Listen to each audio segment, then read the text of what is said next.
away. Emmanuel, risen. Wonderful, wonderful message this morning. Well, here we are.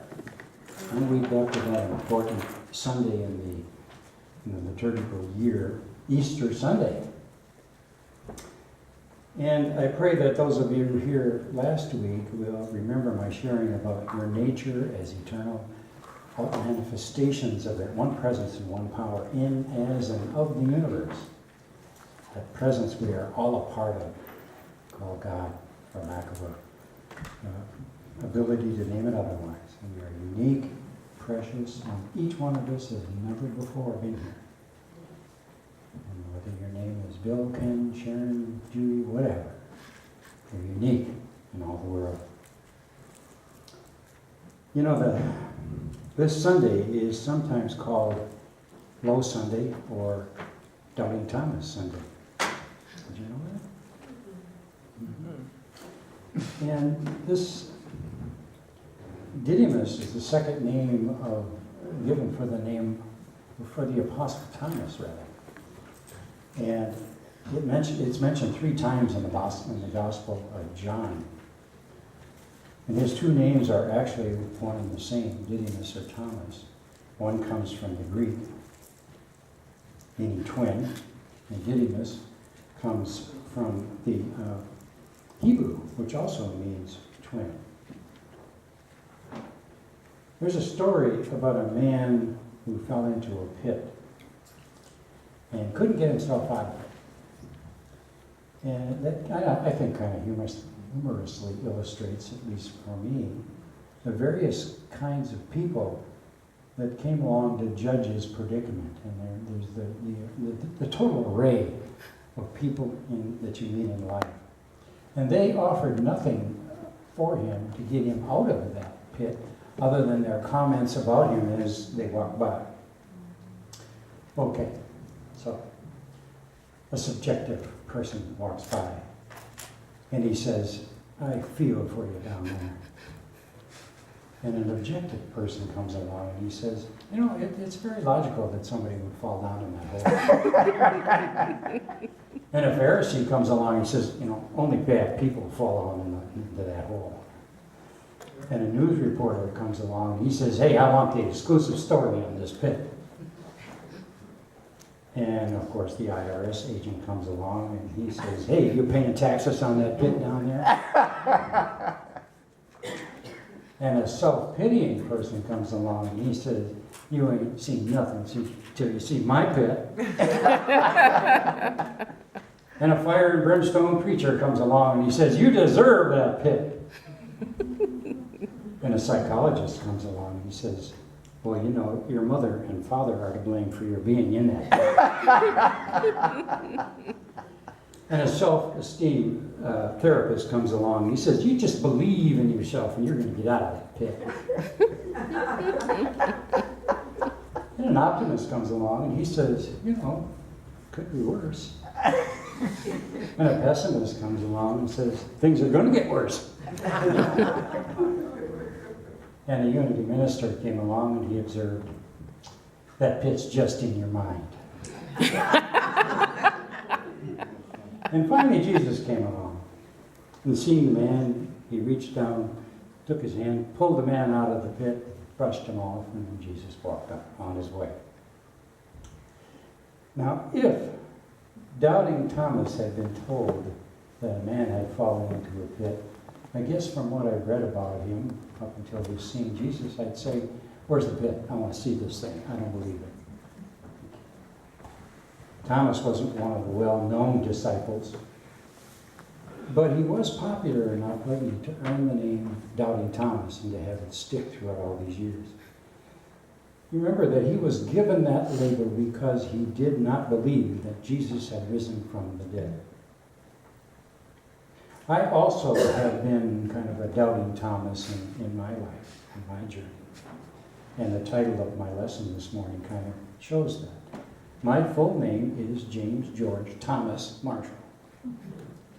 Now maybe I had some sort of hidden understanding of my nature when, as a boy, about to be confirmed in the Catholic faith, I chose Thomas as my confirmation name. And it sure turned out to be true for me as I went along my life's journey, as I look back. You know, I started doubting at that age when I was being taught the Baltimore Catechism, which had to be inhaled before confirmation. But the experience made me a very inquisitive person. You know, kind of, what's this and what's that? And sort of looking at the whole thing as I made my way in the world. Jesus appeared to some of the disciples. We know that. But Thomas wasn't there, and that's where this all comes from. Now, it first appears in John 20:25. So the other disciples told him, "We have seen the Lord." But he, Thomas, said to them, "Unless I see the real marks in his hands and put my finger where the nails were and put my hand into his side, I'm not going to believe this." And then 8 days later, as we know, Jesus appears before his disciples again. And then a week later, his disciples were in the house again. And that third time, Thomas was there. And Jesus came, even though it says the doors were locked. And he stood among them and said, "Peace be with you." And then he said to Thomas, "Put your finger here and see my hands. And put your hand here and see my side. And just stop doubting and believe." And Thomas said to him, "My Lord and my God. Because you have seen me, you believe. Blessed are those that have not seen and believe." Have you ever wondered in your life how Thomas must have felt when he first told Jesus, when he was first told that Jesus had appeared to the other apostles and he wasn't there? Do you think he felt maybe there were some pranksters afoot and that maybe they were just pulling his leg, that Jesus had appeared and just playing a joke on him? Or they were telling the truth, and if so, why hadn't Jesus stuck around long enough for Thomas to see him? All he knew was that the other 10 had seen Jesus, and he hadn't. But the next week, Jesus is there again. Thomas still hadn't seen him. And then on the third time, he tells Thomas to put his hands here and there. I've always felt kind of bad for Thomas. He was asked to do what the other disciples didn't have to do. He was asked to believe without seeing. Probably any of the others would have had the same struggle, and yet all we know is that Thomas became doubting Thomas. And I wonder how long after that all happened that the other disciples kind of referred to him, "Oh, that's doubting Thomas. He didn't believe, so so he got that name." Have you ever been accused of being a doubting Thomas in your own way in your life and didn't believe something? You know, something you could not believe unless you saw it. Without some proof? Never. Oh,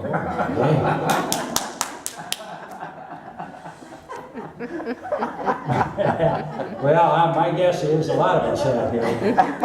I sure have been a doubting Thomas in my life. But as much as Thomas gets this label as the disciple who didn't believe, he's always been one that I must honestly admit I resonate. Why? Because I think most of us, understand what it is to live between faith and doubt. In our spiritual life, it sure comes in big time, I think. We think of doubt and faith as opposites. But that's not really true for me. Faith and apathy are more the opposites than faith and doubt for me. But doubt is often part of the journey of faith, I think. It's a hole, I think, that all of us fall into at times. And probably one that most of us fall into more than once in our journey.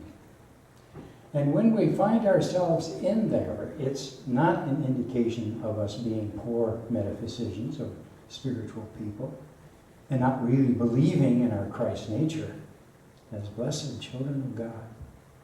It's more a sign that we are accepting the growing knowledge of our oneness with God seriously enough that we are letting ourselves be honest and we are letting ourselves start a journey without knowing where the end of it is. We are like that person who didn't see that hole that the guy was stuck in.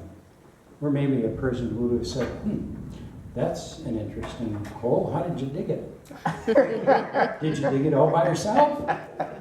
Well, maybe I'm strong enough to help you out.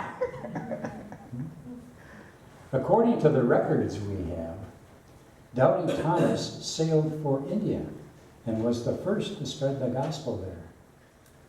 And in the end, his doubt, his desire to know Jesus' message for himself was what brought him to faith. And that faith gave him the strength to bring that message to a lot of people. According to the records. But he was fortunate, right? I mean, he got to see Jesus, he did. He touched Jesus, he got to know Jesus in a way that you and I don't get to 2,000 years later. I was reading a story recently about a woman in her 30s who one day had this overwhelming spiritual experience. She felt God's presence deeply. She felt God calling her to do something new, something scary, something really hard. But she felt Spirit moving in her so clearly that day that she just couldn't deny it.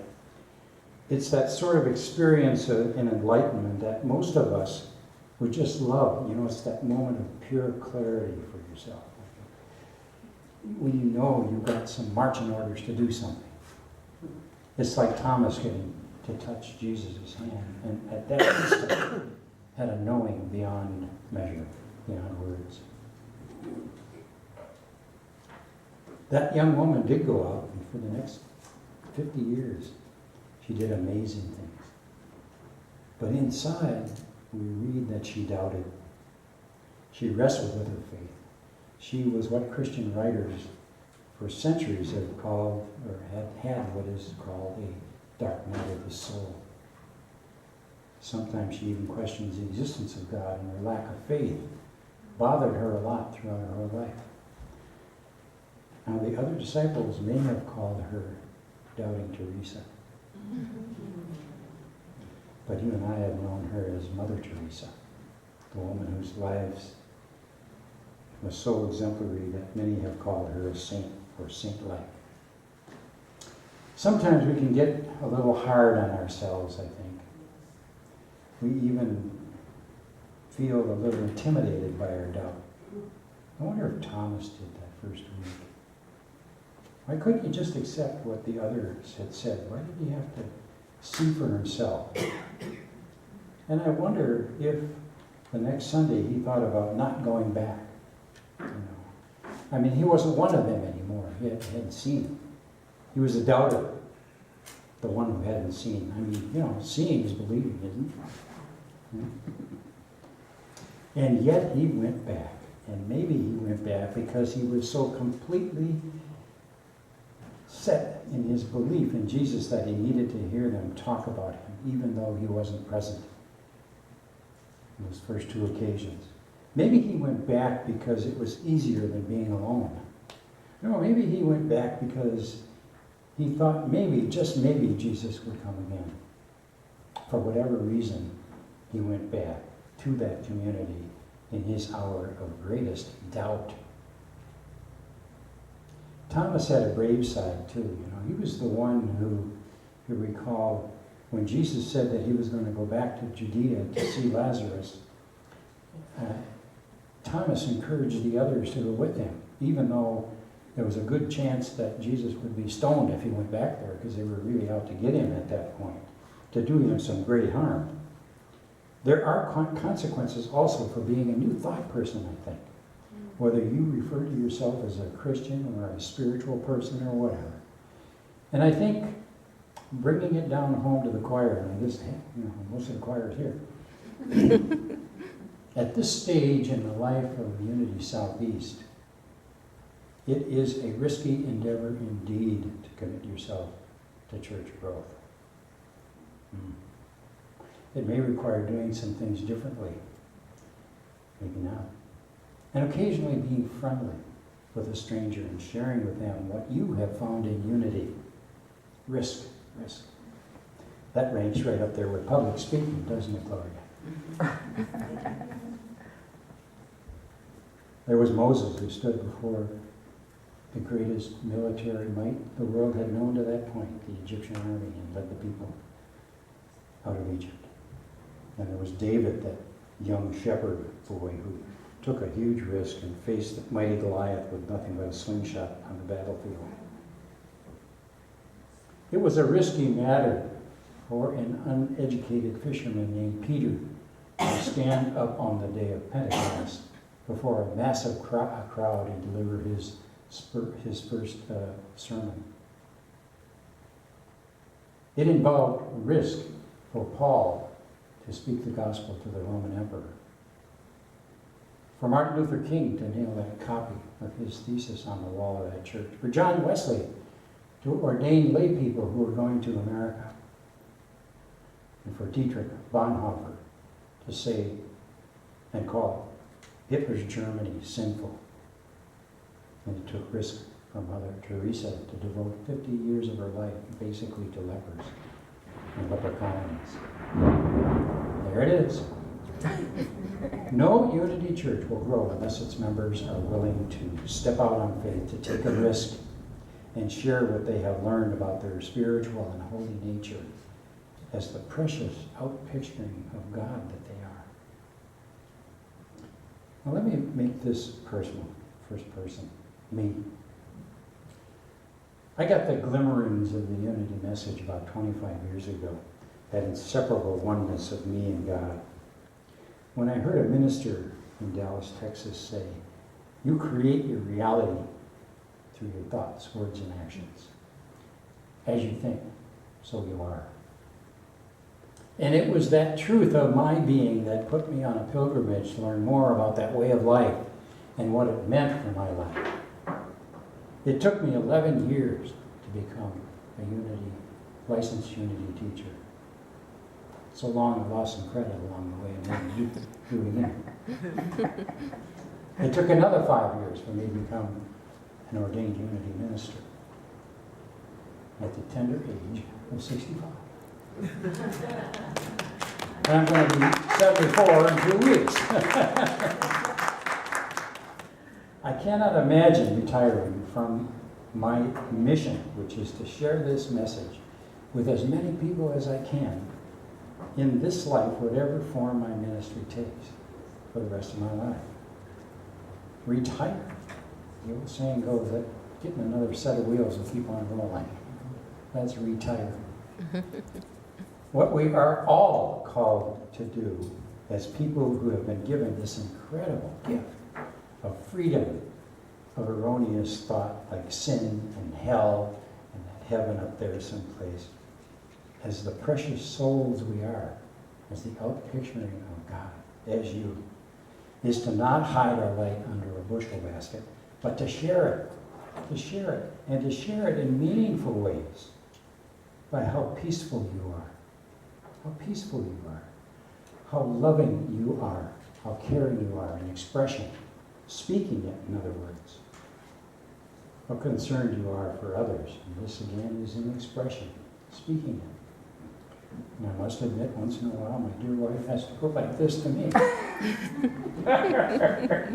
And thank you, Judy. Thank you. She's my heart. How much you work to stay centered in the awareness of your Christ nature. How much you are an expression, and how much you express what unity has meant in your life when asked. Now, can we do all of this all of the time?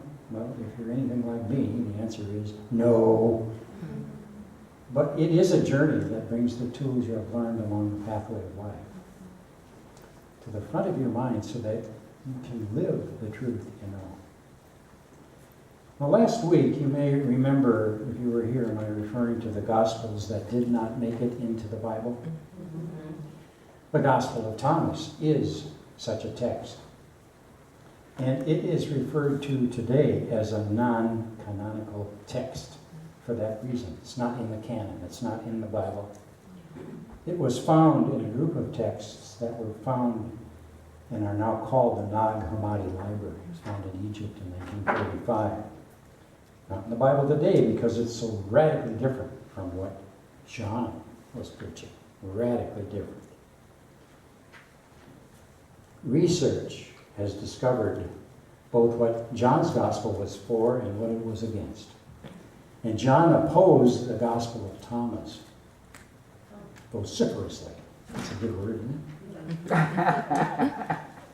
Thomas said, God's light shined not only for Jesus, but potentially in everyone, as they became aware.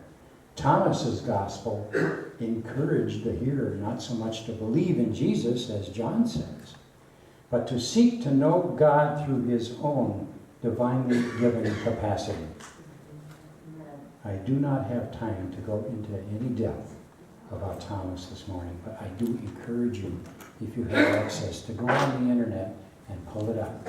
You'll find it quite different. It is lines. It is not huge gospel parables. I shared with a high school classmate a 55-year reunion coming up. And I shared with her, in this little box that you put in where you are and what you're doing now. I shared with her, what I was up to and that I was a unity minister. And she sent back a little note that said, "Oh, you're no longer a Catholic." And confused my being a unity minister with my being a Unitarian. And I said, no, the two were not the same. And I shared with that classmate that I used to call myself a recovering Catholic, doubting everything about it, but that I no longer did that. And I said that at this point in my life, I realized that there are some beautiful rituals and some beautiful prayers that I have carried with me into this life as a Unitarian. And one of those prayers is this one. And it is the prayer of St. Francis. It's kind of huge up there, isn't it? And I think this so captures, what we are called to do and what we are called to be aware of as New Thought Christians or spiritual people. Lord, make me an instrument of your peace. Where there is hatred, let me so love. Where there is injury, pardon. Where there is doubt, faith. Where there is despair, hope. Where there is darkness, light. And where there is sadness, joy. Grant, O divine Master, that I may not seek so much to be consoled as to console, to be understood as to understand, to be loved as to love. For it is in the giving that we receive. It is in the pardoning that we are pardoned. And it is in the dying that we are born to everlasting life, eternal life. That's the prayer of St. Francis. And we can all choose to bend down and lend a hand to those that are in the hole of their own belief of their separation from God, and lift them out of that hole of self-delusion. And that's all it is. God bless you and namaste.